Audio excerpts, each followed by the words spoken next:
So ayan nebab, bakit ko kayo kung lang gagawang inuman naman yaman kaya kami.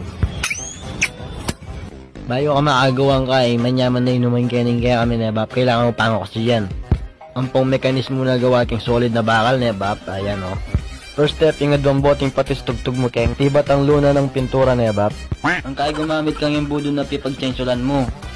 Tar na bari mong kay flavor na tar. Na. Sige, andyang nano basta't orange na. So ayan nebab, kakabit na kitang bakaling kay yung bote na. Kung balo na anong gawan da kanyan na. Ayan, pibali-baligtad de, tapos hahingan de pala nebab. Ayan o. Ayan mo muna pinbla ko sa mo. Vulcanizingin ka na ako nga puntalan. Pagawaan niya pala Diyos nebab. So ito nebab, kaya rin ang dini ng hangin ng bote. Kasi ngon, di ba lang, bolang lang nebab lang nyo. Ikit yabab, amo na paulit tayo kayo. Boy, ulitan may pin ka na boy. Ito nebab, medyo suputin kayang talwing gawa pero damdam yun naman netin yung sound. So ayan nebab, mga bitlang adwang kutsarang kusot, pinigang kamatis, ampong ditak ayelo. So ayan, malapit na yung mayaring kakatama naman nebab. Ayan nebab, gawa na yung final move na.